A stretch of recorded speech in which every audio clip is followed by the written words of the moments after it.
20 trainings में ना तो किसी ने अपना सामान संभाला और ना ही आज तक कोई छोटे से छोटा बड़े से बड़ा सामान गुम हुआ। ना किसी व्यक्ति के कैरेक्टर के ऊपर सवाल उठाया जा सकता, क्योंकि हम लोग बहुत पहले ही बोल देते हैं कि भाई देखो, आपका अपना मसला है, आपकी अपनी कोई मजबूरी है या आपका अपना कोई स्वार्थ है, अपना स्वार्थ पूरा कीजिए और आप अपना काम संभालिए।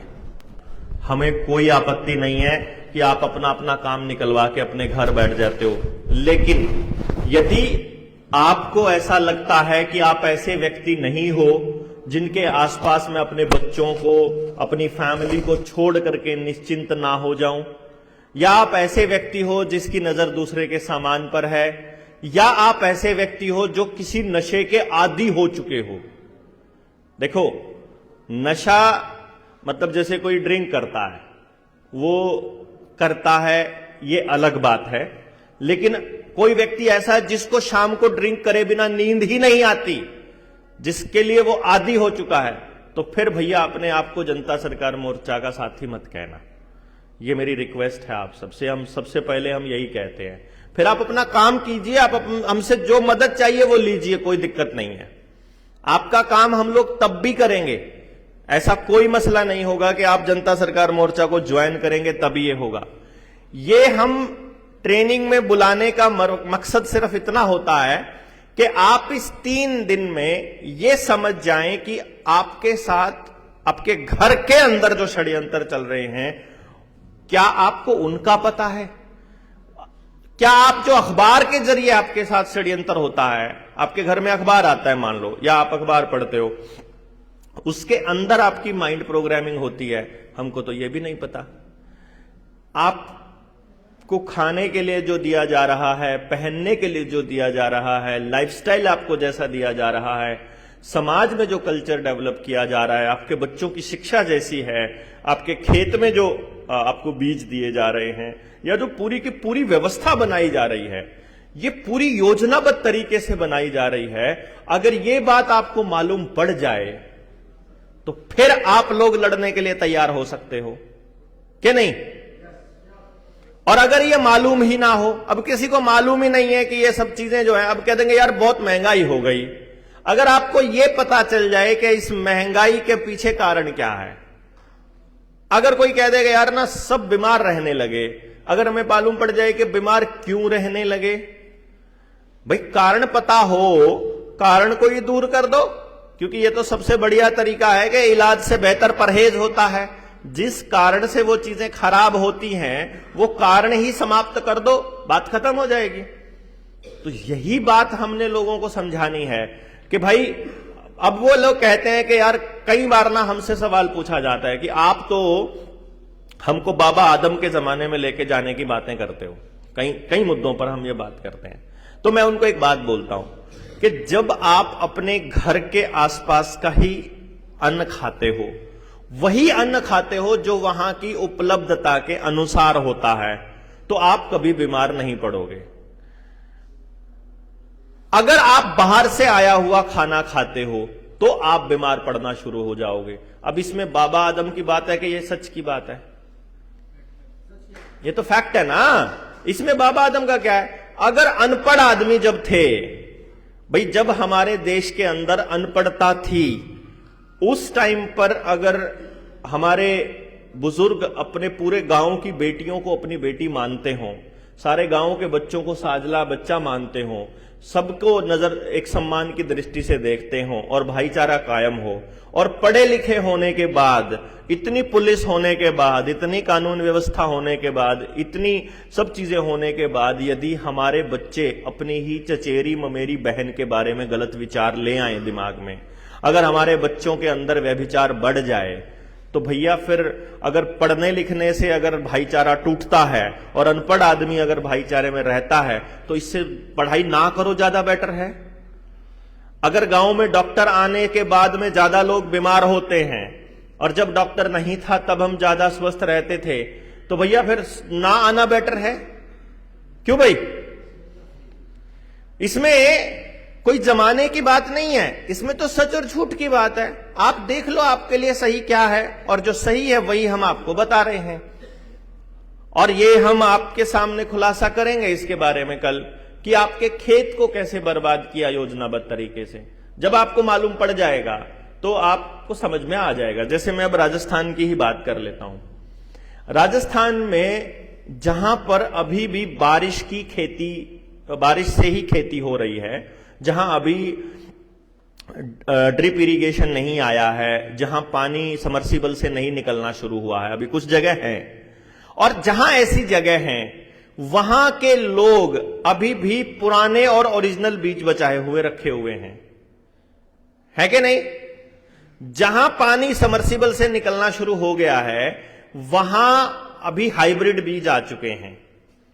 जहां हाइब्रिड बीज आ चुका है वहां बीमार लोगों की संख्या बढ़ने लगी है। जहां ओरिजिनल बीज है वहां अभी भी लोग बीमार नहीं होते हैं। अब बिल्कुल क्रिस्टल क्लियर साफ दिखाई दे रहा है। ये क्यों राजस्थान में भी पानी को जमीन से लेकर के आना चाहते हैं? क्योंकि इनको मालूम है कि ये धरती, दो धरतियां ऐसी हैं हमारे यहां जहां सबसे कम बीमार होंगे, एक ये राजस्थान वाली और एक हिमाचल वाली, ठीक है ना? हिमाचल में सबसे कम बीमार होते हैं, मतलब जो पहाड़ों का इलाका है, और जहां ये रेतीला इलाका है। यहां क्या होता है, आप राजस्थान की धरती पे जाओगे तो गर्मियों के दिनों में एक्सट्रीम गर्मी होती है दिन में, रात में एक्सट्रीम ठंड भी हो जाती है। एक्सट्रीम टेम्परेचर्स पर बहुत ज्यादा वायरस और बैक्टीरिया नहीं पनपता है, तो वो बीमार होने के चांसेस उनके ना के बराबर हैं। बाकी का इंतजाम वो लोग अपना करके ही रखते हैं, उनका खान पान ही इस टाइप का है। लेकिन अगर उनके पारंपरिक खान पान से उनको दूर कर दिया जाए और बाहर के कोल्ड ड्रिंक्स उनको पिला दिए जाएं तो बच्चा बीमार होना शुरू होगा ही। अब ये बात सिर्फ समझ में आ जाए कि अपने बच्चे को क्या खाने को देना है, क्या नहीं देना है, इतने से ही काम चल जाएगा। तो फिर हमें फालतू किसी का विरोध करने की जरूरत नहीं, हमें फालतू किसी को, मतलब किसी के खिलाफ खड़े होने की जरूरत नहीं।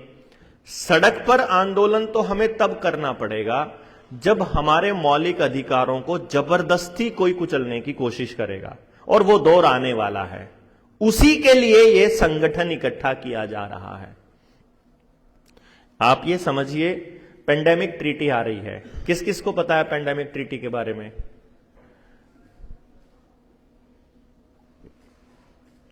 चार पांच लोगों को पेंडेमिक ट्रीटी के बारे में पता है, बाकी किसी को नहीं पता है।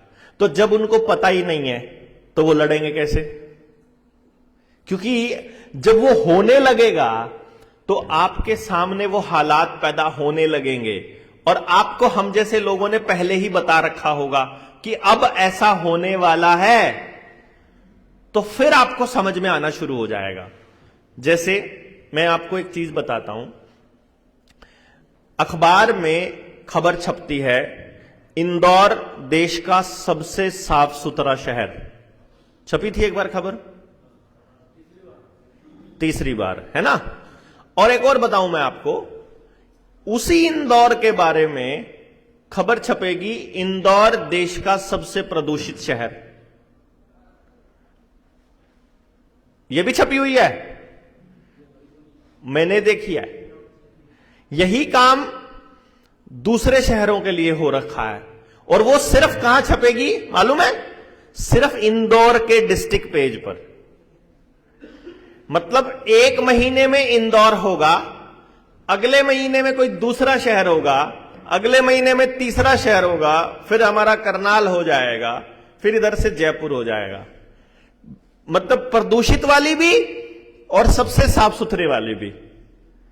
साफ सुथरे वाला होगा तो उसे इनाम में 10 लाख रुपया, 20 लाख, 50 लाख मिलेगा। उस 50 लाख को स्मार्ट सिटी बनाने के लिए इस्तेमाल किया जाएगा, और स्मार्ट सिटी बनाने के लिए सबसे ज्यादा इंपॉर्टेंट जो फैसिलिटी है वो है सीसीटीवी कैमरा। स्मार्ट सिटी का मतलब वो इसी से मानते हैं। इधर से चले जाओगे, जब प्रदूषित होना है तो कब प्रदूषित होगा? आप हमेशा देखना, आपकी आंखों में जब जलन होती है वो कब होती है? जिस रात, अभी शाम को दोपहर बाद आसमान में वो जहाज चलना शुरू हो जाएगा, केमिकल छिड़कने स्टार्ट करेंगे। वो केमिकल इस तरीके से प्रोजेक्ट किए जाते हैं कि इस हवा में घुले मिलेंगे, और यहां क्योंकि सर्दियों के मौसम में ठंड रहती है ना, कोहरा रहता है, तो वो बहुत जल्दी उस मतलब वो लिक्विड जैसा ही पानी के जैसा ही होता है, बहुत जल्दी घुल मिल जाता है हवा में। तो पूरा शहर अगले दिन धुएं के जैसा लगता है कि पूरा शहर प्रदूषित हो गया, खास तौर पे दिल्ली जैसा शहर। और दिल्ली में पहली रात में केमिकल छिड़के जाएंगे और अगली सुबह बहुत प्रदूषण होने की वजह से स्कूल बंद कर दिए जाएंगे।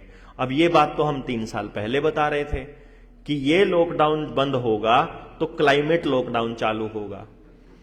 फिर प्रदूषण की वजह से वो आपकी गाड़ियों को बंद करेंगे, वो कहेंगे डीजल की गाड़ी दिल्ली में एंट्री बैन है। अब सिर्फ डीजल की गाड़ी क्यों बैन करी उन्होंने? क्योंकि अभी पेट्रोल और सीएनजी की गाड़ियां उनको बेचनी है खूब सारी, फिर इलेक्ट्रिक गाड़ियां बेचनी है उनको। डीजल बंद होगी तो इलेक्ट्रिक गाड़ियां बिकनी स्टार्ट होंगी, है ना। अब डीजल की गाड़ियां सिर्फ एक शहर में बंद कर देंगे तो दिक्कत हो जाएगी, तो उन्होंने एनसीआर एरिया में 10 साल से ज्यादा गाड़ियों के ऊपर एक्सटेंशन देने से मना कर दिया। जहां लोग अभी गरीब हैं, जहां लोगों को अभी लोन नहीं मिलते हैं, जहां लोगों को अभी गाड़ी की इतनी ज्यादा जरूरत नहीं है, जहां बहुत ज्यादा गाड़ियां नहीं हुई हैं, वहां अभी वो लोग उस ऑर्डर को संभाल कर रखेंगे, अभी वो उसको वहां जारी नहीं करेंगे। जैसे राजस्थान है, राजस्थान में ये ऑर्डर नहीं देंगे वो। यहां तो पुरानी पुरानी गाड़ियां 20-20 साल 25-25 साल पुरानी गाड़ियां भी चली रही है ना, अभी यहां कोई रुकावट नहीं होगी। हां, शहरों में कभी कभी चालान कटना शुरू हो जाएगा। इधर मध्य प्रदेश में भी आप देख लोगे, यहां भी यही हाल होगा, बहुत ज्यादा फोर्स आपको वो नहीं करेंगे। अब ये जो साइकोलॉजिकल ट्रीटमेंट है जो आपको दिया जा रहा है, ये क्या दे रहा है? जब दिल्ली की खबर देश भर के अखबारों में आपके घर तक पहुंच जाएगी और टेलीविजन के माध्यम से आप तक पहुंच जाएगी, तो आप लोग मेंटली तैयार हो जाओगे कि अभी दिल्ली में बंद हुआ है, अगला नंबर अगर हमारे शहर का भी आता है तो कोई बड़ी बात नहीं है, और हम मेंटली तैयार हो जाएंगे अपने शहर में भी गाड़ियां बंद होने के। हमने एक सवाल पूछा था जब अधिकारियों से, जब उन्होंने गाड़ियां बंद करने का फरमान जारी किया, तो हमने उनसे पूछ लिया, मैंने कहा भाई साहब एक बात बता दो कि ये जो गाड़ियां हैं, इनका टायर, इनका एक्सेल, इनकी सीट, इनका स्टेयरिंग, इनका जो बॉडी है वो, इनका ये सब चीजें भी प्रदूषण फैलाता है क्या? भाई सिर्फ इंजन प्रदूषण फैलाता है ना, और इंजन के अंदर एक ट्रीटमेंट है मुश्किल से 2-3 हजार रुपए का, अगर वो आप कर देते तो प्रदूषण जीरो हो जाता है। हम प्रदूषण जीरो लेवल पे लाने के, हमारे पास ऐसे लोग हैं जो कहेंगे कि प्रदूषण ही नहीं होगा अगर हम उसका इंजन का वो ट्रीटमेंट कर दें। एक जैसे कार्बोरेटर लगता है ऐसा ही कोई इंस्ट्रूमेंट लगता है, लेकिन वह नहीं लगाएंगे। उनको गाड़ियां इलेक्ट्रिक की बेचनी है तो वो आपको ये करेंगे। अब वो कभी भी आपको ये नहीं बताएंगे कि एक डीजल की गाड़ी अपने 15 साल में जितना प्रदूषण फैलाती है, उतना प्रदूषण तो एक इलेक्ट्रिक गाड़ी बनने से पहले उससे 10 गुना ज्यादा प्रदूषण फैला चुकी होती है, बनने से पहले फैला चुकी होती है। क्योंकि जो आपकी बिजली बनती है वो कोयले से बनती है, जो उस बैटरी को बनाने के लिए निक्कर और एल्यूमिनियम जो निकलता है, उसकी जो माइनिंग होती है, वो गाड़ियां डीजल से चलती हैं, कोयले से माइनिंग होती है, जो एक्सट्रैक्शन होता है, जो मेटलर्जिकल प्रोसेस होती है, वो सारी की सारी डीजल से चलती है। जिसको निकालने के लिए जितनी प्रोसेस होती है वो सारी की सारी डीजल और कोयले से होती है। वो प्रदूषण पहले ही फैला चुके होते हैं उतना। अब ये गांव के आदमी को कौन बताएगा? फिर दूसरी बात, उसको लगता है कि अभी कोई खर्चा नहीं है, लेकिन उसको यह बात समझ में नहीं आ रही है कि भाई साहब, अगर आपकी गाड़ी डीजल की है और पुराना इंजन है, उसको आप जहां मर्जी ठीक करा सकते हो, मिस्त्री से ठीक करवा, कहीं भी मिस्त्री से ठीक करवा सकते हो। लेकिन यदि नए वाली गाड़ियां हैं, भारत 6 जिनको वो कहते हैं, वो कह रहे हैं प्रदूषण की आड़ में कि भारत 6 की गाड़ियां हैं, लेकिन असल में उन गाड़ियों को मिस्त्री से ठीक नहीं करवाया जा सकता। वो गाड़ियां केवल और केवल एजेंसी में ठीक होंगी। नंबर 2, वो गाड़ियां 24 घंटे जीपीएस के साथ कनेक्टेड होंगी। नंबर 3, उनके अंदर किल स्विच होता है। किल स्विच का मतलब है कि आप अपने मोबाइल में एक एप्लीकेशन डाउनलोड करो तो आप उसको कंट्रोल कर सकते हो कि इतनी दूर से बाहर गाड़ी ना जाए, इतनी स्पीड से ज्यादा गाड़ी ना जाए। पता है ना, जियो फेंसिंग बोलते हैं वो उसको। वो बोलते हैं कि कोई इसको चला ना पाए तो आप वहां एप्लीकेशन से ही उसको कंट्रोल कर सकते हो। गाड़ी को स्टार्ट और बंद आप मोबाइल से कर सकते हो। तो भाइयों मेरे, अगर आप उसको मोबाइल से बंद कर सकते हो, जिसको कुछ भी नहीं पता वो भी उसको अपने मोबाइल से अगर बंद कर सकता है, तो जिसने वो बनाई है वो अपने वहां से नहीं बंद कर सकता? नहीं समझे? आपने मोबाइल देखा होगा, आपका मोबाइल गर्म होता है, मोबाइल हीट हो जाता है, उसके बाद वो मोबाइल कंपनी को आप कंप्लेंट करते हो, कंपनी आपके मोबाइल पर एक अपडेट भेजती है, आप वो अपडेट इंस्टॉल करते हो, आपका मोबाइल गर्म होना बंद हो जाता है। जब एक मतलब अपडेट से आपका मोबाइल गर्म होना बंद हो जाता है, तो एक अपडेट से आपका मोबाइल गर्म किया भी तो जा सकता है, नहीं? जो चीज वहां से कंट्रोल है वो वहीं से कंट्रोल है भाई। आप अगर कोई चीज बनाओगे, अपने इस्तेमाल के लिए बनाओगे, जिसने ये मोबाइल बनाया हुआ है वो अपने इस्तेमाल के लिए बनाया हुआ है, वो आपके इस्तेमाल के लिए नहीं बनाया हुआ। वो ये नहीं समझ पाते। कभी मोबाइल में व्हाट्सएप पे लिखते हो जब मैसेज, और मैसेज में कभी ऐसा हुआ है कि आपने एक अक्षर लिखा और अगला अक्षर अपने आप मोबाइल बता दे कि ये दबा दो? होता है, सबके मोबाइल में होता है। ये कैसे होता है? क्या होता है? ऑटोफिल। कैसे होता? ऑटोफिल का काम क्या है? ये तो आपको तो क्या लगा, मोबाइल ने बता दिया, लेकिन इसका असली मकसद क्या है? जल्दी टाइपिंग करना। भाई बता रहे हैं इसका मकसद है जल्दी टाइपिंग करना। लेकिन जिसने कंप्यूटर बनाया है, जिसने वो मोबाइल बनाया, उसका क्या मकसद है इसके पीछे? उसको आप कितनी चिंता क्यों पड़ी है कि आपका वहां जल्दी हो जाए? हैं? मोबाइल व्यस्त रहो। और देखो, कोई भी आदमी वहां तक नहीं पहुंच रहा। डाटा लीक नहीं, कंट्रोल नहीं। क्या लिखना चाह रहे हो? थोड़ा नजदीक पहुंचे हो। माइंड कंट्रोल नहीं। देखो, जब आप अगला शब्द आपको कंप्यूटर बताता है, जब मोबाइल पे आप टाइप करते हो तो आपके सामने 3 ऑप्शंस आते हैं। जब भी आप कोई शब्द लिखते हो ना, 3 ऑप्शन आएंगे स्क्रीन पर। आप उनमें से जो क्लिक किया, आपने कितनी बार किस सवाल का जवाब देते टाइम कौन से शब्द को चूज किया था, ये कंप्यूटर आपका मोबाइल लर्न कर रहा है। लर्न, इसको बोलेंगे मशीन लर्निंग। मशीन सीख रही है कि ये आदमी क्या करता है, ये आदमी क्या कर रहा है, ये आदमी क्या कर रहा है। जितने करोड़ों मोबाइल इस दुनिया में हैं, उन सारे करोड़ों मोबाइल के यूजर्स इस लाइन के बाद कौन सी लाइन लिखते हैं, इस शब्द के बाद कौन सा शब्द लिखते हैं, इस बात का जवाब कैसे देते हैं। आपने कस्टमर केयर पे देखा होगा कि जब मोबाइल के कस्टमर केयर पे कॉल करते हो तो वहां पर एक आपको चेतावनी आती है कि क्वालिटी ट्रेनिंग के लिए ये कॉल रिकॉर्ड की जा रही है ना। अब लोगों को लगता है कि ये कोई क्वालिटी ट्रेनिंग के लिए रिकॉर्ड की जाती है। असलियत में क्या होता है, ये हम अंदर की बात आपको बता रहे हैं कि असलियत में कैसा होता है। जैसे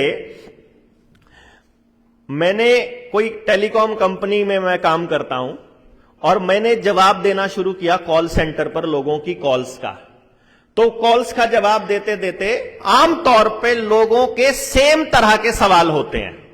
मेरा डाटा काम नहीं कर रहा, मेरा मतलब मोबाइल में रेंज नहीं आ रही है, मेरे इस जगह पे ये हो रहा है, मेरा इस जगह पे ये हो रहा है। ऐसा ही आता है ना, मतलब सेम टाइप की ही प्रॉब्लम्स हैं सबकी। आप कैलकुलेट, आप मोबाइल पे लिख के दोगे ना कि मोबाइल से रिलेटेड कस्टमर केयर पे जब आपने फोन किया तो क्या क्या आपके प्रॉब्लम्स आई, तो वो जब आप निकाल के देखते हो, फिर देते हैं कि जो आपकी कंपनी ने जो सोल्यूशन दिया, यानी जो वहां कॉल सेंटर पर बंदा बैठा था उसने जो समाधान दिया, उसके बेसिस पर फिर कस्टमर जो है उसको रिव्यू देता है, 5 स्टार दिए कि 4 स्टार दिए, कि इस बंदे ने ठीक से समाधान दिया कि नहीं दिया। वो रिकॉर्डिंग पूरी की पूरी कंप्यूटर को दी जाती है, रोबोट को दी जाती है। वो रोबोट आपके पूछे गए सवाल और उसके दिए गए जवाब, जिन जिन पर 5 स्टार मिला होता है, उन दोनों को लर्न करता है। करोड़ों लोगों की कस्टमर केयर पर की गई बात से वो कंप्यूटर इतना ट्रेंड हो गया है कि आज के टाइम पर कंप्यूटर आपसे चैट करता है। आज आप किसी भी कंपनी के पास आप चैट करना चाहते हो, कुछ भी सवाल लिखकर भेजो, उस रोबोट को पता है, आपसे बॉट ही चैटिंग करता है। आज के टाइम पे रियल बंदा एक भी नहीं है जो आपसे चैटिंग करता है। कस्टमर केयर पर आपकी सारे सोल्यूशन सिर्फ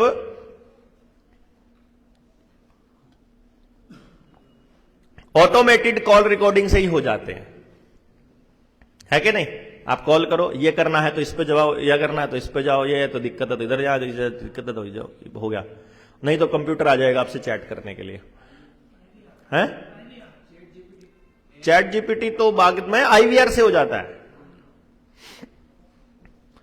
अब ये कंप्यूटर लर्निंग क्या करती है? ये आपके बिहेवियर को प्रिडिक्ट करती है।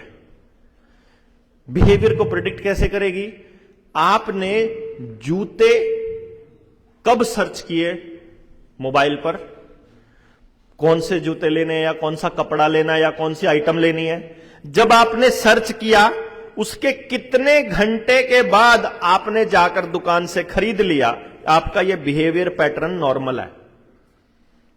ठीक है ना? जैसे आप नौकरी करते हो, अगर आप सबको मालूम है कि 1 तारीख को तनख्वाह मिलती है, 1 तारीख को तनख्वाह मिलने के बाद इतना पैसा कट जाएगा इंस्टॉलमेंट वगैरह में, इतना पैसा बिल वगैरह देने में कट जाएगा, इतने पैसे बचेंगे, उसमें से ये पैसा बचा करके इतना खर्च करना है। तो आप लोग नई चीज खर्च करने के बारे में कब सर्च करना शुरू करोगे? 30 तारीख को, 29 तारीख को या 31 तारीख को करोगे आप सर्च, और फिर 1 तारीख को तनख्वाह आएगी तो उसी टाइम आप मन बना लेते हो कि ये चीज लेके आनी है। जैसे ही आप सर्च करोगे और कंप्यूटर को मालूम है कि आपकी तनख्वाह कब आने वाली है, तनख्वाह से पहले आपके मोबाइल पर मैसेज आ जाएगा कि इस पर 40% छूट है। आपका मन नहीं भी होगा लेने का तो सोचे ले ही लेते हैं, फिर पता नहीं ये छूट आएगी कि नहीं आएगी। क्यों जी? और ऐसा वो आपको करते हैं चेकिंग कि अभी ये चीज जो है ऑनलाइन अभी 1400 रुपए की मिल रही थी, आपने नहीं खरीदी, तो फिर आप सर्च करने जाओगे हफ्ते बाद तो वो फिर 2000 की मिलेगी। अब महंगी हो गई यार, फिर सस्ती होगी तब देखेंगे। फिर वो अगली बार जब डाउन आएगी तो वो 1400 की नहीं आएगी, 1600 की आएगी, फिर आप 1600 की खरीदोगे उसको। It's a pattern study. तो अब उन्होंने आपको पैटर्न स्टडी कर लिया कि इस देश के लोग, इस एरिया के लोग, इस टावर में रहने वाले लोग, या इस मोबाइल टावर पर रेंज में जिनकी मोबाइल हैं, वो लोग कितने बजे से कितने बजे तक मोबाइल पर लगे रहते हैं, कितनी देर तक वो ऐसे रहते हैं, रात को कितने बजे तक वो एंगेज रहते हैं, मोबाइल में वो क्या क्या देखते हैं, आप कौन सी वीडियो देखते हो, किस तरह के कैरेक्टर से आप बात करते हो, किनके यहां मैसेज करते हो, किस टाइप के मैसेज करते हो, कैसी आपकी मानसिकता है, वो सब कुछ रीड कर रहे हैं आपके बारे में, है ना? वो जब सब जान रहे हैं तो उनको ये मालूम है कि इतने बजे से इतने बजे तक गाड़ियों में होता है ये बंदा, इतने बजे से इतने बजे तक ये पैदल होता है, क्योंकि आप कितना पैदल चलते हो आपका मोबाइल बता देता है ना, कितना पैदल चले, कितना गाड़ी से चले, कितने घंटे ड्राइव किया, आपने अगर कुछ खाया तो कितनी कैलोरी खाई, कितनी कैलोरी बर्न हुई, आप बीमार पड़ोगे, आपकी हेल्थ बढ़ेगी घटेगी, ब्लड प्रेशर कैसा है, वो हाथ में घड़ी बांधते हैं, वो सब बता देता है ना आपको, है कि नहीं? वो सारा का सारा पैटर्न कंप्यूटर लर्निंग पे जाता है, वो मशीन लर्निंग पे जाता है, वो पूरा एल्गोरिदम बनता है और फिर वो कैलकुलेट करते हैं कि अगर इन लोगों को एक साथ निपटाना हो तो कौन सा टाइमिंग सबसे बढ़िया रहेगा। तो उन्होंने कुछ चीजें पहले टेस्ट करके देखी हैं, कुछ मोबाइल ब्लास्ट करके देखे उन्होंने, कुछ चार्जिंग पे लगे हुए ब्लास्ट हुए, कुछ फोन पे बात करते हुए ब्लास्ट हुए, कुछ सामने रखे हुए ब्लास्ट हुए, ऐसे बस काम कर रहा था ब्लास्ट हो गया। कुछ हीट होके हुए, कुछ एवं ही रखे रखे रात को तकिए के नीचे रखा था, ना चार्जिंग पे लगा था, ना फोन पे बात कर रहा था, ना इंटरनेट चल रहा था, बस खाली ऑन था और रात को ब्लास्ट हो गया। फिर कुछ गाड़ियां चार्जिंग पे लगी लगी ब्लास्ट हुई, इलेक्ट्रिक गाड़ियां, कुछ चलती चलती ब्लास्ट हुई, कुछ एवं ही बिना चार्जिंग पे लगी हुई गैराज में खड़ी हुई एवं ही ब्लास्ट हो गई। हुई कि नहीं हुई? ये कैसे हुई? जो चीज वहां से कंट्रोल होती है वो वहीं से कंट्रोल होती है मेरे दोस्तों। ये बात समझने की बात है कि जो चीज वहां से कंट्रोल होती है वो कभी भी हो जाती है। जितनी भी चीजें आपके घर में स्मार्ट नाम से आती हैं, smart LED, smart bulb, smart TV, smart machine, smart कपड़े धोने की हो या दूसरे को धोने की मशीन हो, स्मार्ट मोबाइल, स्मार्ट जितनी भी चीज हैं वो सारी की सारी मिलिट्री इस्तेमाल की चीजें हैं। सीआईए इस्तेमाल करता था दुश्मन को खत्म करने के लिए कि वो ईएमएफ के एक ब्लास्ट से ब्लास्ट की जा सकती हैं। यानी कि यहां पर जितनी भी अप्लायंसेज रखे हुए हैं, बाहर जो ये बिजली जा रही है वहां उस बिजली के अंदर एक ईएमएफ का स्पार्क होगा और यहां रखी सारी चीजें ब्लास्ट कर जाएंगी, जेब में रखी रखी। ये किया जा सकता है। ये आपने मतलब इसके ऊपर तो आपको रिसर्च करनी पड़ेगी भाई, सब कुछ तो रेडीमेड नहीं मिलेगा, है कि नहीं भाई? आप लोगों को अगर लगता है कि यार ये बंदा तो बका रहा है खाम खाई, भाई फिर तो आप मेरी बात मानोगे क्यों? और अगर आपको लगता है कि देखते हैं सच है कि झूठ है, सर्च करते हैं कि ईएमएफ बेस्ड जितनी चीजें हैं क्या उनको रिमोट से, रिमोट मतलब दूर जगह से, क्या उनको कंट्रोल किया जा सकता है, क्या ब्लास्ट किया जा सकता है, तो आपको पता चलेगा yes they can be blasted. तो अगर वो ब्लास्ट की जा सकती हैं तो वो जब चाहे कर देंगे, फिर क्या दिक्कत है? जैसे वो कह देंगे, भैया जी एक बात सोचो, उन्होंने कहा कि आपके शरीरों में एक वायरस आ गया, तो वो ये भी तो कह सकते हैं कि इंटरनेट में एक वायरस आ गया। नहीं, जो जो चीजें इंटरनेट के साथ जुड़ी हुई थी वो सारी की सारी ब्लास्ट हो गई, इसमें हम क्या कर सकते हैं? और जैसे उस टाइम पर इंश्योरेंस कंपनियों ने क्लेम देने से मना कर दिया, फिर उस टाइम भी इंश्योरेंस कंपनियां क्लेम देने से मना कर देंगी। आपकी डीजल गाड़ियां उन्होंने पहले ही बंद कर दी है, अब इलेक्ट्रिक गाड़ियां बंद पड़ी हैं क्योंकि बिजली उनके हाथ में है, और बिजली का कनेक्शन तब चलेगा जब आप चौथी डोज लगवाओगे, और चौथी डोज के बारे में हमने आपको सच्चाई बता दी। तो अब बिजली नहीं यूज कर सकते तो आप गाड़ी नहीं चला सकते, ना बाइक चला सकते, ना मोबाइल चार्ज कर सकते। मोबाइल चार्ज नहीं कर सकते तो बैंक खाता मोबाइल में ही आता है। गड़बड़ हो गई यार, बैंक खाता भी मोबाइल में जुड़ा हुआ है, वो साला आधार से जुड़ा हुआ है, आधार जो है आपके पैन कार्ड से जुड़ा हुआ है, पैन कार्ड आपका बैंक ये गैस के कनेक्शन से भी जुड़ा हुआ है, गैस का कनेक्शन क्या पानी के कनेक्शन से भी जुड़ा हुआ है, बिजली के कनेक्शन से भी, गाड़ी की आरसी भी, गाड़ी का क्रेडिट कार्ड भी, सारा एक ही चीज से जुड़ा हुआ है। आधार बंद कर दिया, सब बंद हो गया, अब क्या करें? चौथी डोज लगवानी पड़ेगी। पहली बार भी तो यही कहा था ना, लगवानी पड़ी, सरकार ने जबरदस्ती कर दी थी। अगली बार जबरदस्ती करने के लिए उनको क्या करना है? आधार ही तो बंद करना है। क्यों जी? है भाई, जब हम ये कहते थे कि मत मानो सरकार की, मत मानो सरकार की, तब कहते थे हाँ पागल है, सरकार की तो माननी पड़ेगी, सरकार के आगे थोड़ी अड़ा जा सकता है। अब देखो कुछ लोग अड़े, कुछ लोगों ने खड़े होकर के बोला और उनको सारे मैंडेट खत्म करने पड़े। और सोचो अगर लाखों लोग अगर खड़े हो जाएं तो फिर बंद करना पड़ेगा। इस मूवमेंट को रोकने के दो तीन रास्ते हैं। या तो वो जो जो आदमी इस मूवमेंट को चला रहे हैं वो उनको खत्म कर दे, या उनको उठा करके 6 महीने के लिए जेल में डाल दे, तो बाकी के लोग डर जाएंगे। या इससे दूसरा रास्ता यह है कि आपने जेल में डाला और लाखों लोग खड़े हो गए पूरे देश में, फिर मूवमेंट ट्रिगर कर जाए, यह भी तो हो सकता है ना। तो जनता सरकार मोर्चा असल में उस मूवमेंट के लिए तैयारी कर रहा है जब वो आपको उठा करके जेल में डालना शुरू करेगा, कि बोलने वाले लोगों को विरोध करने वाले लोगों को जेल में डालना शुरू कर दें। उसके लिए तैयारी चल रही है। अगर आपको यह लगता है कि आपकी सरकारें कभी गलत काम नहीं करती है, अगर आपको यह लगता है कि आपका नेता कभी गलत काम नहीं करता है, तो आपको कुछ नहीं करना है। पिछले 2.5 साल में उसने आपको किन किन मुद्दों पर जागरूक किया है, केवल उसकी लिस्ट निकाल करके देख लो। क्यों जी? उसने, आपका कोई भी नेता है, आई डोंट केयर, मुझे कोई फर्क नहीं पड़ता। कुछ लोग कहते हैं ये फलानी कंपनी के पीछे पड़ा हुआ है, कंपनी ही है ये पॉलिटिकल पार्टियां, कि ये तो इस कंपनी का आदमी है, ये तो इस कंपनी या इस पार्टी के साथ लगा हुआ है। मैं साथ और विरोध की बात ही नहीं कर रहा, मैं तो कह रहा हूं जो आपका नेता था वो बोला था क्या, बस बात खत्म यार। मेरा नेता भी नहीं बोला, आपका नेता भी नहीं बोला, तो मेरे वाला भी चोर, आपके वाला भी चोर, और चोर चोर मुसेरे भाई।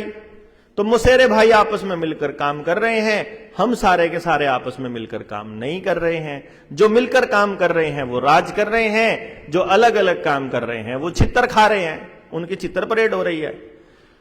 उन्होंने तो 40 लाख का लोन लिया था, 12 लाख 15 लाख भर चुके हैं, 40 लाख अभी भी देने हैं उन्होंने तो। क्यों जी? उनके साथ तो ये हो रहा है ना, और ये सिर्फ आपके साथ थोड़ी हो रहा है, ये तो सारे देश में हो रहा है भाई। ये तो हर उस आम नागरिक के साथ हो रहा है जो ईमानदारी से काम कर रहा है। ईमानदारी से काम करने वाले आदमी को तो रगड़ा जा रहा है, और बेईमानी से काम करने वाले आदमी को तरक्की मिल रही है। उससे समाज में एक संदेश देने की कोशिश चल रही है कि ईमानदारी का जमाना नहीं है। जनता सरकार मोर्चा दोबारा से एक विश्वास स्थापित करने की दिशा में काम कर रहा है कि नहीं, अगर लंबे समय तक कोई चीज टिकेगी तो वो केवल ईमानदारी ही टिकेगी। सिर्फ इतना सा फर्क है उन चीजों में और यहां पर जनता सरकार मोर्चा में, कि हम भले ही नुकसान झेल लेंगे, हम लोग अपने लोगों को चीट नहीं करेंगे। इसलिए हम ये कहते हैं कि झूठ बोलकर अपने साथ नहीं लगाना है कोई भी ऐसी बात। हम लोग इतना टिकने के पीछे हमारा क्या कारण है भाई? देखो, जनता सरकार मोर्चा में कोई लीडर नहीं है, डिक्लेयर्ड लीडर कोई नहीं है, एक्सेप्टेड लीडर है, अपने आप माना गया लीडर कोई भी है।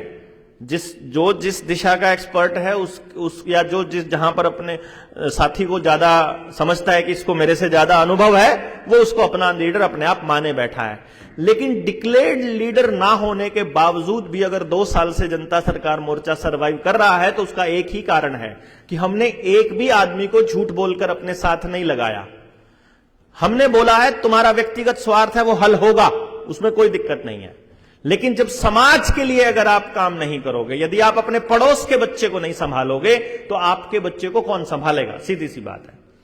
अभी पिछली ट्रेनिंग में एक मित्र था, वो कहने लगा कि आप इस मोबाइल को इतना क्रिटिसाइज, मैं बड़ी मोबाइल के बारे में बड़ी गंदी गंदी बातें बोल रहा था उन दिनों में कि ये बहुत गलत चीज है, ये तो कबाड़ है, इसको उठा के फेंक दो, ये है वो है। तो वो बोला कि आप इसको इतना ज्यादा वो कर रहे हो और आप इसी का इस्तेमाल कर रहे हो है। और बोला कि अगर ये मोबाइल ना हो तो मेरी मां घर में बीमार पड़ी हुई है, मैं उसका हालचाल कैसे लूंगा? सवाल ठीक है कि गलत है? सवाल सही है।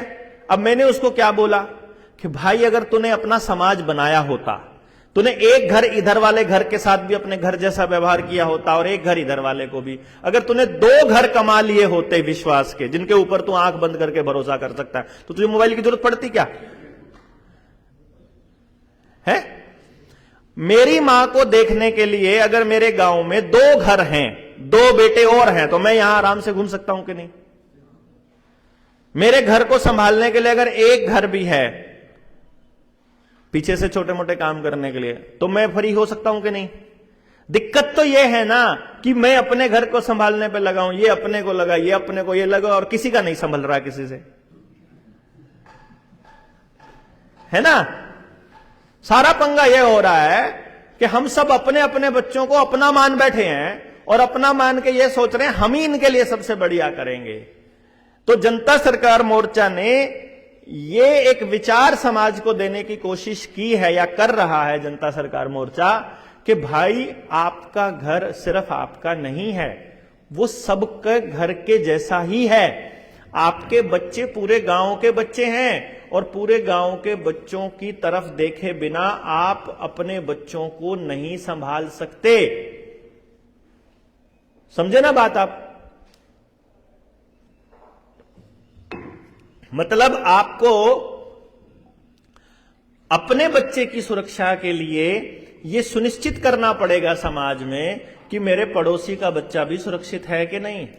और अगर आपने ये नहीं किया तो आपका बच्चा सुरक्षित नहीं है, किसी भी हाल में सुरक्षित नहीं है।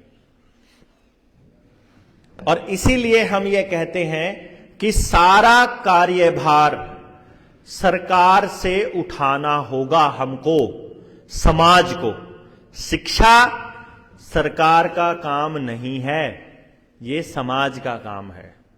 क्योंकि यदि शिक्षा को आपने सरकार के भरोसे छोड़ दिया तो सरकार तो उनके लिए बच्चे पैदा करेगी, उनके लिए प्रोडक्ट तैयार करेगी जो सरकार के मालिक हैं। सरकार का मालिक कौन? जो सरकार बनाने में नेताओं को मदद करता है। सरकार बनाने में नेताओं को कौन मदद करता है? एक मीडिया, एक पैसा यानी उद्योगपति, मार्केट बाजार और एक ईवीएम। ये तीन लोग जो चाहेंगे वही फिर सरकार अपने प्रोडक्ट तैयार करेगी स्कूलों के माध्यम से। लेकिन यदि समाज अपने स्कूलों को संभाल ले तो फिर हमको जैसा बच्चा चाहिए हम वैसे बच्चे तैयार करना शुरू करेंगे। अब गोवा में रहने वाला बच्चा, हिमाचल में रहने वाला बच्चा, हरियाणा में रहने वाला बच्चा और यहां राजस्थान और मध्य प्रदेश में रहने वाला बच्चा, इन सब बच्चों को अगर सीबीएसई का ही रट्टा मरवा देंगे तो कोई लॉजिक बचा ही नहीं ना। क्यों जी? कोई तुक बना ही नहीं ना यार। हिमाचल की अलग जरूरतें हैं, राजस्थान की अलग जरूरतें हैं, गोवा की अलग जरूरतें हैं, मैदानी इलाकों की अलग जरूरतें हैं। जहां की जो जरूरतें हैं उनकी जरूरतों के हिसाब से वहां उसी तरह के दिमाग वाले बच्चे पैदा होते हैं, और जिस तरह के दिमाग वाले बच्चे पैदा होते हैं उनको उसी तरह से आगे तैयार किया जाना होता है। उनको जब उसी तरह से तैयार किया जाना होता है वही एक स्वस्थ और बढ़िया समाज का आधार बनते हैं।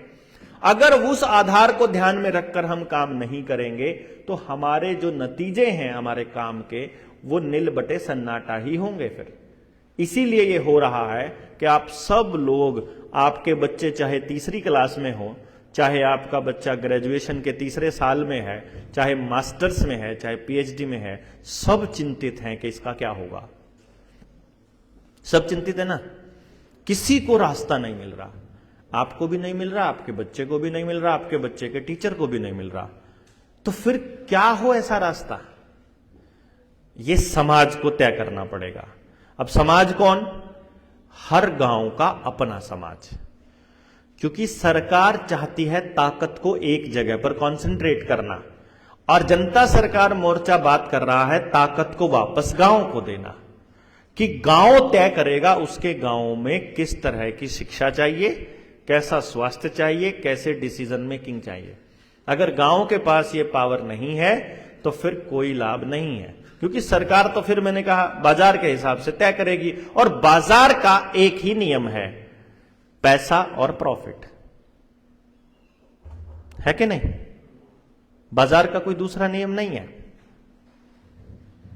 तो बाजार के लिए आपने अपना बच्चा तैयार करना है या जिंदगी के लिए तैयार करना है, इसकी समझ देना जनता सरकार मोर्चा का मकसद। फिर इसी तरीके से जब हमने ये देखा कि हम किसान को ये समझा रहे हैं कि आप अपने खेत में ये जहर मत डालिए, आप ये पेस्टिसाइड वगैरह को बचा लीजिए अपने बच्चों को डालने से, तो वो कहते हैं कि हम कैसे करें, हमें खतरा है कि कहीं प्रोडक्शन कम ना हो जाए, अगर पैदावार कम हुई तो हम तो कर्जदार हैं पहले से ही और कर्जे में डूब जाएंगे। हालांकि देश के किसान की यह हालत है कि अगली फसल में वो और ज्यादा कर्जदार होता जाता है, क्योंकि पिछली फसल में खर्चा ज्यादा हो गया, आमदनी कम हो गई, फिर अगली फसल में और खर्चा ज्यादा हो गया और आमदनी कम हो गई। तो जब खर्चा बढ़ता जाएगा और आमदनी कम होती जाएगी तो वो कर्जदार होता जाएगा। जब वो कर्जदार होता चला गया तो हमने उसको कहा कि आपको हम एक ऐसी विधि बताते हैं जहां जनता सरकार मोर्चा के साथियों ने इस पे काम किया है कि पहली बार पूरी पैदावार बिना केमिकल, बिना बाजार, तो आप लोग अपने खेत में वही पैदावार पा सकते हो, तो उसका जवाब फिर से वही होता है कि नया एक्सपेरिमेंट करने का हमारे पास समय नहीं है। तो हम उनको यह कहते हैं कि एक काम करते हैं कि आपके खेत की पैदावार की गारंटी हमारी है, खेत की पैदावार की गारंटी हमारी, आप हमारे हिसाब से काम करके देखो। जिन जिन लोगों को हमने पैदावार के लिए प्रेरित किया, ऐसे खेती करने के लिए प्रेरित किया, वो तैयार हो गए। किया क्या है? हाँ हाँ हाँ, उससे ज्यादा हो गया, मतलब ज्यादा ही पैदावार होगा। अभी खेत में गेहूं और लहसुन और प्याज भी लगे हुए, हाँ, किसी प्रकार की कोई दवाई नहीं, कोई दवाई केमिकल नहीं, तो उधर से खर्चा कटा। पूरा ही खर्च लग गया ना। हाँ, प्रोडक्शन पूरा बचा, मतलब प्रोडक्शन वही है और खर्च बढ़ गया। मेहनत ज्यादा लगती है। सिर्फ तरीका बदलना है आपको। तरीका क्या है कि जो आप पोषण दे रहे थे पौधे को, वो पोषण देना है आपने जमीन को।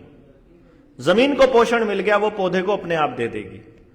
और पोषण देने में गड़बड़ क्या करते हैं कि हम सोचते हैं कि जो एनपीके है, नाइट्रोजन, फास्फोरस और पोटाश, वही शायद सबसे बड़ा, जो डीएपी यूरिया में हम लोग देते हैं। नहीं, इसके अलावा भी पोषक तत्व होते हैं। जो टोटल पोषक तत्व है, जब तक वो नहीं देंगे तब तक संतुलित आहार नहीं कहला जाएगा। ऐसा ही होता है ना, हम बच्चों को पढ़ाते हैं, बैलेंस डाइट पढ़ते हैं, तो सारी चीज हमें चाहिए। ऐसा ही हमें जमीन के केस में चाहिए।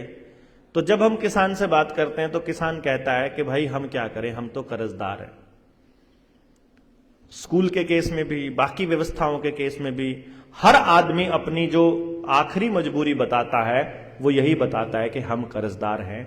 तब हमें एक बात समझ में आई जनता सरकार मोर्चा को कि यदि हम ऐसा माहौल तैयार कर दें कि आपके गांव का सारा कर्जा अगर जनता सरकार मोर्चा उतार दे, उसके बाद अपनी व्यवस्था बना सकते हो क्या? है भाई, आपके गांव का कर्जा उतार दें हम, उसके बाद अपनी शिक्षा, अपना स्वास्थ्य, अपना न्याय, अपनी राजनीति और अपनी खेती, तब तो कर सकते हो। और हम अपने लिए आपसे कुछ नहीं मांगते कि आपने हमको कुछ देना है, आपको अपने गांव के लिए करना है जो करना है। लेकिन दिक्कत कहां आती है, सबसे बड़ी दिक्कत कहां आती है? बस वो एक ही समस्या है कि हर क्रांतिकारी को यह लगता है कि बस कल ही देश बदल जाए।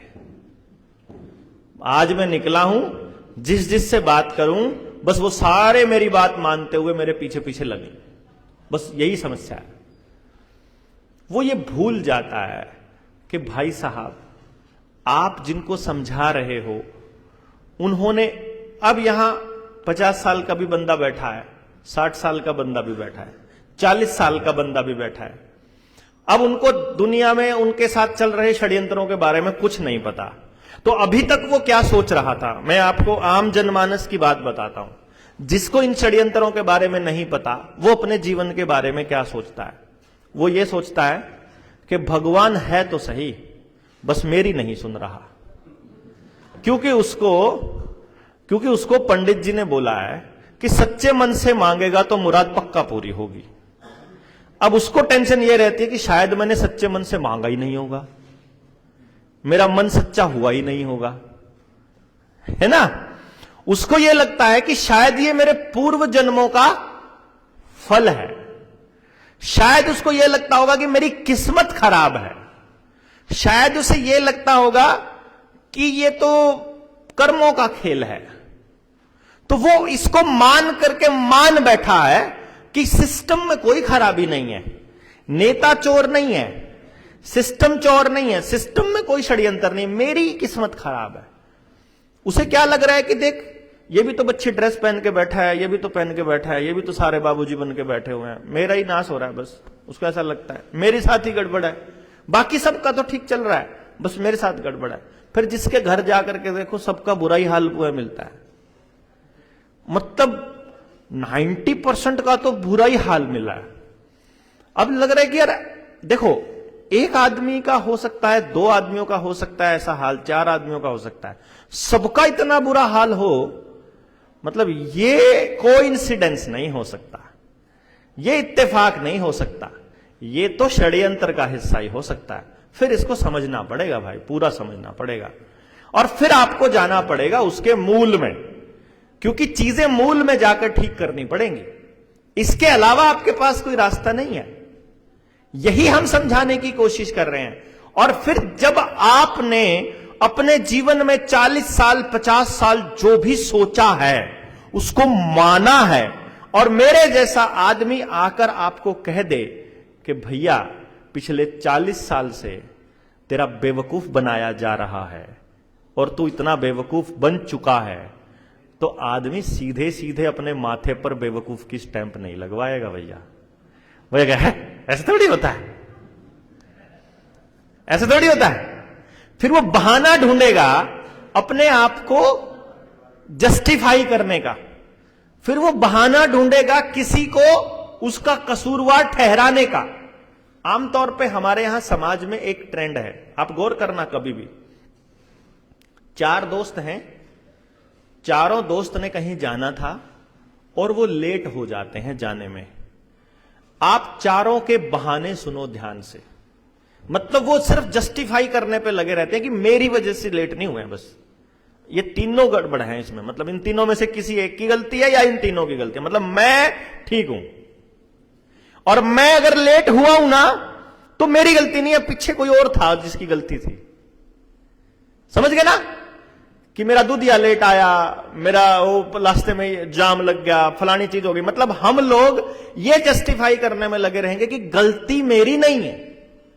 इसी तरह से जब हम बच्चे के करियर की बारी आती है, करियर चूज करना, बच्चे को अपना व्यवसाय नहीं मिल रहा, उसे जिंदगी में क्या करना चाहिए रास्ता नहीं मिल रहा, तो हम सिस्टम को दोष नहीं देते हैं। देखना कमाल की बात, कहीं किसी पेपर में 15 लाख बच्चे ने पेपर दिया, उनमें से है, सोचना 15 लाख बच्चों ने एग्जाम दिया, उसमें से भर्ती हुई 15,000 की। अब आप एक बात सोच करके देखो, पैसे दे करके लगो, पेपर देकर लगो, सिफारिश से लगो, 15 घंटे पढ़कर लगो या 20 घंटे लगकर पढ़ो, अगर पोस्ट 15,000 हैं तो क्या 15,000 से ऊपर सिलेक्शन हो सकता है? तो 15 लाख बच्चों में से जो 14,85,000 बच्चा है उसका तो सिलेक्शन होना ही नहीं है। हम लोग इस एंगल से नहीं सोच रहे हैं कि 14,85,000 बच्चों की असफलता गारंटीड है, गारंटीड। और अगर इसका प्रतिशत निकालोगे, 15,000 बटे 15 लाख का प्रतिशत निकालोगे तो 0.1% बनेगा। समझ गए? यानी कि आपके बच्चे की पास होने की गारंटी है, चांस है 0.1% और फेल होने की गारंटी है 99.9%, 99.9%। यह व्यवस्था है। लेकिन आप क्या कहोगे अपने बच्चे को? और देखना पंडित जी के लड़के को, उसका भी तो हो गया, वो तेरी तरह मोबाइल में नहीं लगा रहता था। मतलब आप कसूर किसका निकाल रहे हो? मोबाइल का। फिर बच्चा क्या कहेगा पता है? हां, उसने तो वहां पे दिल्ली में एडमिशन दिलवा रखा था, आपने तो यहां भोपाल में भी नहीं दिलवाया।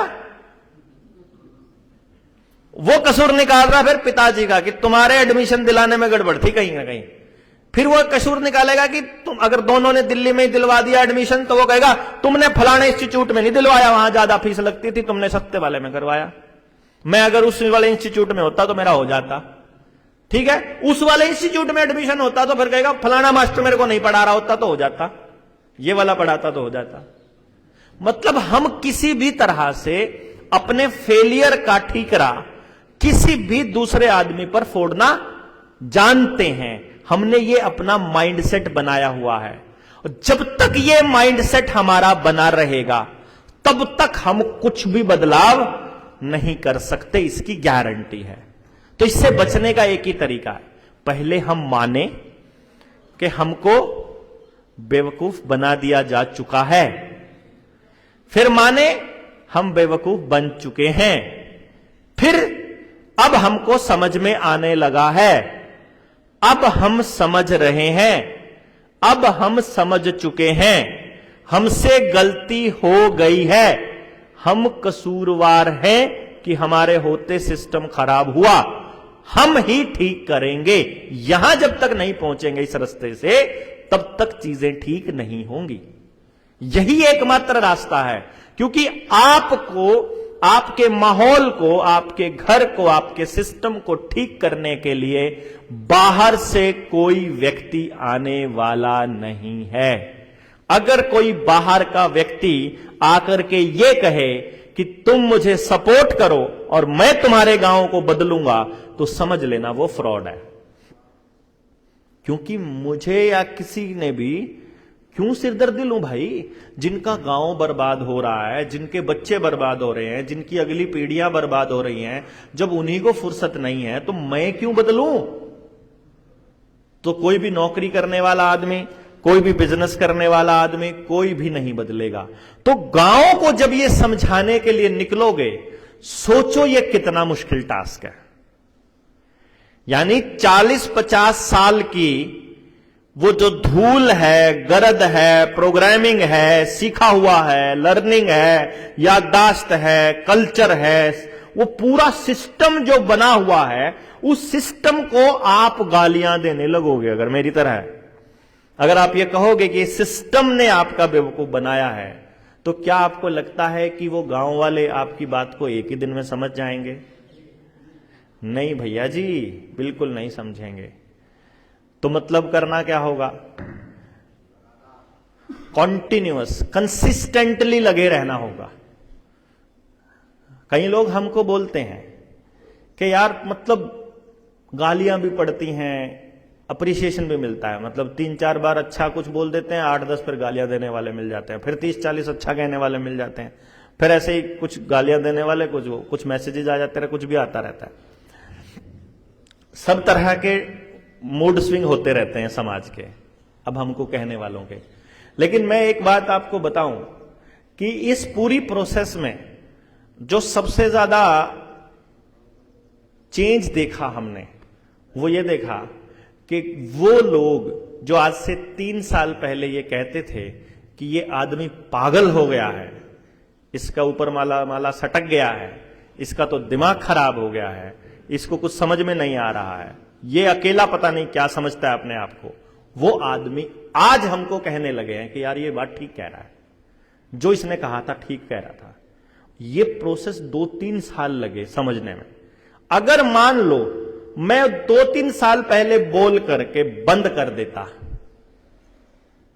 तो वो आज ये बात नहीं बोलते।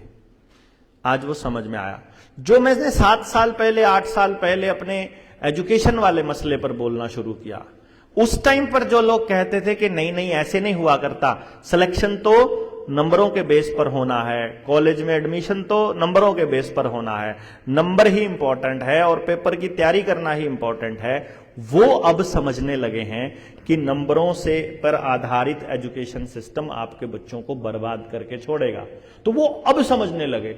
यानी 6-7 साल लगे उन लोगों को वो बात दिमाग में डलने में।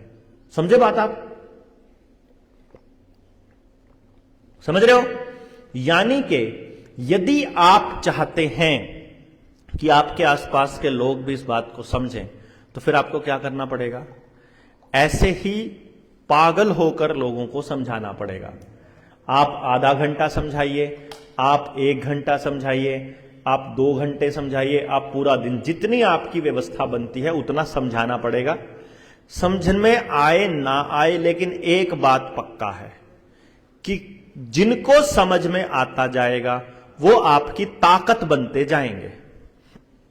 और आने वाले टाइम में मैं आपको बता दूं, आपकी रोटी को सरकारें कंट्रोल करने वाली हैं। जब आपकी रोटी सरकार कंट्रोल कर लेगी तो सबसे ज्यादा आपका काम आएगा आपका समाज, जो आपने कमाया है, जो मैंने कमाया है ना। मैं घूम करके आपको कमाने आया हूं, तो मेरे काम आओगे आप सारे। सीधी सी बात है ना भाई, मैं आया हूं ना आपको कमाने, आप तो निकले नहीं किसी को कमाने, तो आपके कौन काम आएगा फिर? मैं क्यों आऊं आपके काम? नहीं समझे? यानी कि मैंने तो आपको कमा लिया, अब आपको मुझे कमाने के लिए मेरे पास आना पड़ेगा ना। ये बहुत बहुत सिंपल है भाषा है ये, कि जब हम दोनों एक दूसरे को कमा लेंगे तो हम दोनों एक दूसरे को करेंगे काम।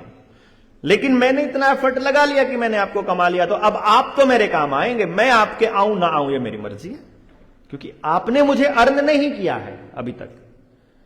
इसी तरह से मैं हमेशा जनता सरकार मोर्चा के साथियों को बोलता हूं, अपने लोग अर्न करो, अपने लोग कमाओ।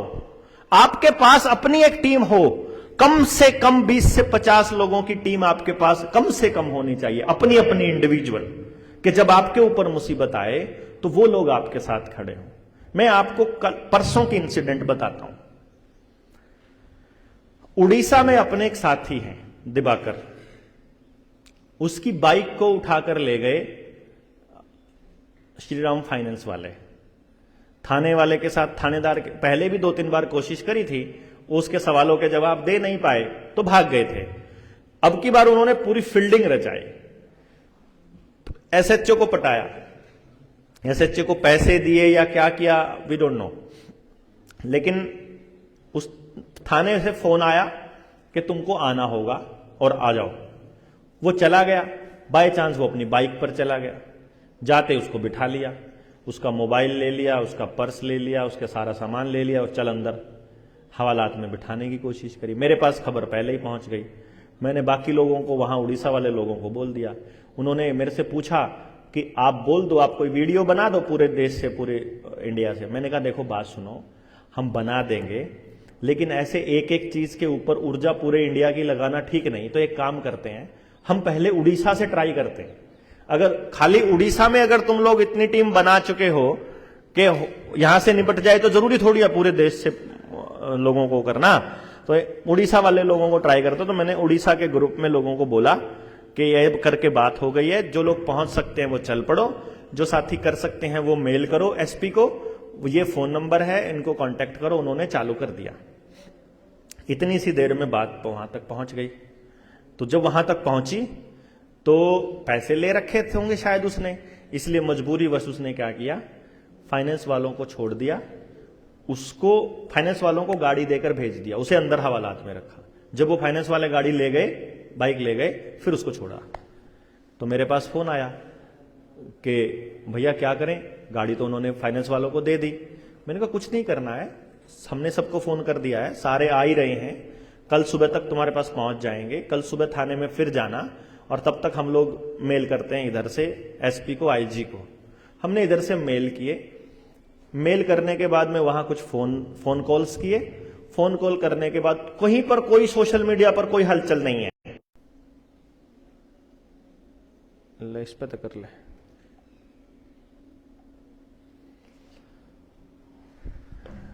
ठीक है, तो वो पूरे लगे हुए हैं।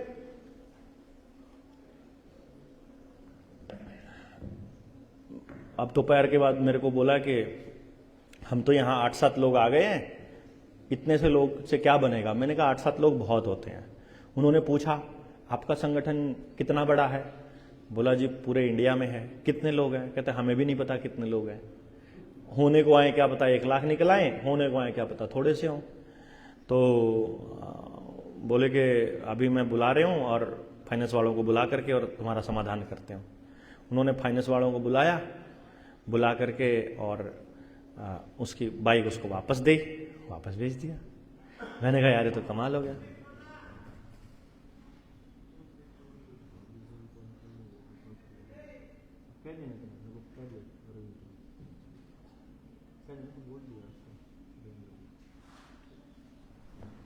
उससे पूछ लेंगे, उसे तो पूछ लेंगे फोन करके। तो जी मेरे पास फोन आया, मैंने कहा ठीक है इस पे वीडियो बनाते हैं और बताते हैं सारे देश को कि आप लोगों के पास अगर अपनी टीम हो, क्योंकि वो टीम कितनी थी उनके पास 7-8 लोगों की खाली। मैंने कहा अगर आधे घंटे में पहुंचने वाली टीम होती ना तुम्हारे पास, और तुम आधे घंटे में 20-25 लोग पहुंच जाते तो तुम्हें गाड़ी साथ के साथ मिल जाती, दिन के दिन वापस मिलनी थी, लेकिन नहीं पहुंच पाई तो कोई बात नहीं, अगले दिन पहुंच गई तो तुम्हें अगले दिन मिल गई। अब यह बात पुलिस को भी पता है कि फाइनेंस कंपनी वाले ने फ्रॉड कर रखा है और वो गलत उठा रहे हैं, और यह बात फाइनेंस कंपनी वालों को भी पता है, लेकिन ये जिसने गाड़ी ले रखी है उसको नहीं पता। वो कसूर मानता है अपना कि यार मैंने कर्जा ले रखा है, मैंने किस्तें नहीं दी, इसलिए मेरा बुरा हाल है। अगर उसको यह पता चल जाए कि सिस्टम ऐसा बना हुआ है कि तुम कर्जा चुका ही नहीं पाओगे, यह मैं आपकी बात नहीं कर रहा हूं, यह मैं पूरे देश की बात कर रहा हूं। सिस्टम इस तरह का है कि केवल 10% लोग ही चुका पाएंगे, 90% चुका ही नहीं पाएंगे, और इसमें सारी पॉलिटिकल पार्टियां शामिल हैं, सारी शामिल हैं। तो किसी आपका अगर कोई आराध्य हो, कोई मतलब पॉलिटिकल पार्टी में, तो वो भी शामिल है, और आपका कोई दुश्मन है वो भी शामिल है। समझ गए ना? मेरे वाला नेता भी शामिल है, आपके वाला नेता भी शामिल है, और अगर वो शामिल नहीं है तो वो सामने आकर के आपके लिए आवाज उठा के दिखा दे, उसकी इतनी औकात है। तो हम सरेआम बोल रहे हैं यार, 1 साल तो हमें सरेआम इस लोन वाले मुद्दे पर बोलते हुए हो गया, रुपए वाले मसले पर बोलते हुए हो गया, सारे इश्यूज पे बोलते हुए हो गया। हम चैलेंज दे रहे हैं, कोई बैंक का मैनेजर, कोई आरबीआई का गवर्नर, कोई उनकी टीम का कोई छोटा मोटा वर्कर, कोई सरकार का आदमी, कोई मीडिया का कोई आदमी आके सवाल पूछ लो ना हमसे, हैं? कोई हमसे सवाल पूछ लेना, ऑनलाइन पूछ ले कि हम गलत बोल रहे हैं तो, लेकिन मजाल है या जवाब दे दो जो हम कागज लिख कर दे रहे हैं उसका। ना कागज का जवाब देते हैं, ना ही कोई सवाल पूछते हैं, ना ही डिबेट में आते हैं और कहते हैं कि नहीं ये सब तो ना गलत है। अभी अभी आरबीआई की हवा निकली, आपको पता होगा, बैंकों से रियायत देने वाला मैसेज जो है वो फ्रॉड हो सकता है। हमने तो तालियां बजाई उस दिन के, यार कमाल है, आरबीआई डर रही है हमारे से, कि जनता सरकार मोर्चा की मुहिम इतनी रंग ला रही है कि वो लोग डर रहे हैं। तो हमने ये कहा कि ठीक है, यदि आप लोग ये कहते हो कि हमको इस मुद्दे पर आगे बढ़ना चाहिए या हम बढ़ सकते हैं अगर आपका कर्ज से मुक्त हो जाओ, तो फिर मुक्त होने का तरीका हम बता देते हैं। अपनी टीम तो आपको तैयार करनी पड़ेगी भाई, जितने लोग आप बैठे हुए हैं आपको वैसे ही समझाना पड़ेगा लोगों को। इसीलिए हमने ये तय किया कि 3 दिन बैठेंगे, हम समझेंगे, समझाएंगे। अब आपने क्या करना है, आज शाम को आपने क्या करना है, एक तो जिनके साथ आए हो उनके साथ नहीं बैठना है रात को, उनके साथ तो आप आए ही हो, वो तो आपके साथी वैसे ही हैं। तो ये जो इवेंट है इसको आप बनाओ एक दूसरे से मिलने का जरिया। तुम कहां से भाई, तुम कहां से भाई, तुम्हारा कौन सा जिला, तुम्हारा कौन सा स्टेट, तुम हमारे वहां फलाना जानकार है, हमारे वहां जानकार है। तो आपको एक दूसरे से मालूम पड़ेगा कि आपके बीच में कोई ऐसा तो नहीं आ गया है ना, कि हमें कहना पड़े जेब कतरों से सावधान। भाई पहली मीटिंग में ही पता चल जाए कि नहीं भाई, अभी तक देखो नहीं आया है, अभी तक की सफल हैं हम, यहां होगा तो पहली बार होगा। हमारी लेवल 2 की ट्रेनिंग हुई थी 7 दिन की, वहां एक चीज गुम हुई थी, मोबाइल। हमने बड़ा दुख हुआ, हमने स्टेज से बोल दिया कि मोबाइल गुम हो गया, इसका मतलब हम फेलियर होने की दिशा में चल पड़े, इसका मतलब चोर हमारे बीच घुस गए। अगले दिन वो मोबाइल झाड़ियों में पड़ा हुआ मिला मिल गया वो फोन, ठीक है। तो इसलिए हमें लगा कि चलो अभी अभी बचे हुए हैं हम, तो अभी तक हम लोग बचे हुए हैं।